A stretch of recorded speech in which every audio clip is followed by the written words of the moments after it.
The inn was carved into the bones and flesh of a once living tree, its ceiling sagging with smoke and dripping bark.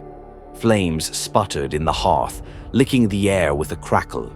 She sat in shadow, unmoving, untouched, her eyes fixed on the fire, watching as if something was buried deep inside.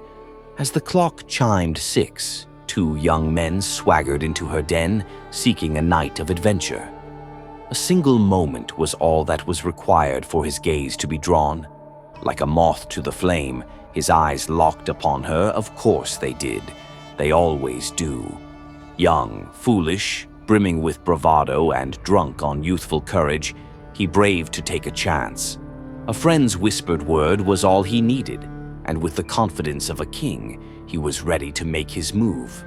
"Mind if I sit?" he asked, grinning as he slid into the seat.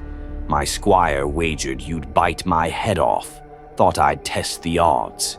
Ignoring his advance, she barely acknowledged his presence, deliberately leaving a weighty silence to hang in the air. In his mind, a lifetime passed, in hers but a second. Lifting her head, her stare was slow and calculated, her eyes the color of a storm above a battlefield. Her lips curled, and he prayed for a smile. Ignorance becoming bliss, he failed to see something crueler. "You're bold," she said softly. "That's rare, and rarely rewarded." He laughed, scrambling for leverage and control, landing his reaction awkwardly. "Well, life's short, right?" "No," she said, tilting her head slightly. "Not always." Her response stifled his confidence once more, her blunt response strangling his joke and snuffing out its short existence. Reaching down to grasp her glass, she lifts it with the grace of a queen and touches it to her lips. Maintaining unwavering eye contact, she takes a long, slow, deliberate gulp, extending the silence to further increase his insecurity. Her skin glows faintly in the firelight, pale gold, smooth and sleek, unmarked by the ravages of time.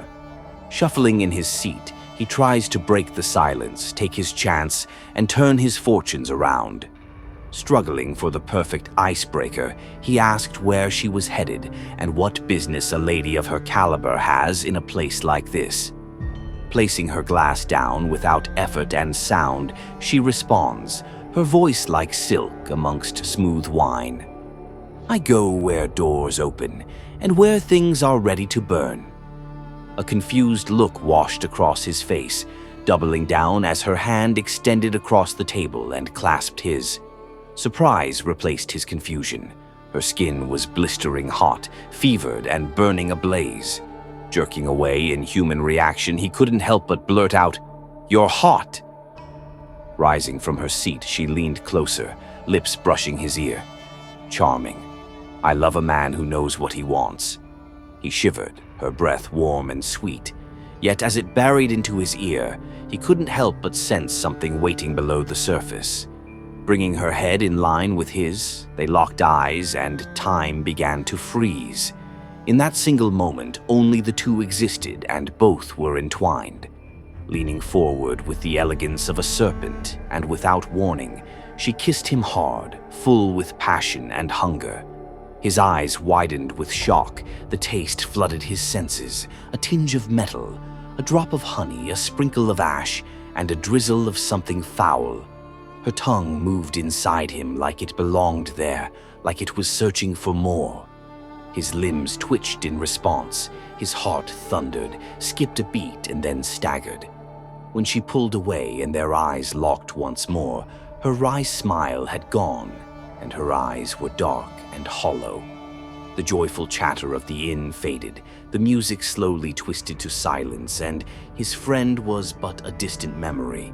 He tried to speak, but his throat clenched, his lips welded together. His chest burned, then cracked, something inside him bloomed, and suddenly he was filled with a searing agony. "Gods," he rasped, "what did you do?" She tilted her head. "Ah, David, even in your last breath, you cry out for your false gods." He tried to rise, but his spine locked, his flesh rippling with energy. His fingers curled inwards like dying leaves. His skin blackened, began to split, and steam hissed from the wounds. He tried to scream, but the sound never left his mouth and bubbled back down his throat. The inn stood in anticipation, onlookers stunned into silence. No one dared make a move. She rose upward with finesse, brushing soot from her cloak and touching his cheek tenderly as she passed beyond. "You were brave, Davin," she said, looking back, "but it won't stop the fire." The words left her lips, and in an instant, he burst from within, bone, flesh, and tendons turning to ash and ember, the mess collapsing into his chair like a spoiled fruit. A breath later, nothing but a scorch mark, and the stomach-turning scent of charred flesh remained. She turned without reaction, delay, or empathy, lifted her hood and strode towards the exit of the inn. Quietly opening the door and stepping into the rain, no one dared challenge, and no soul dared to follow.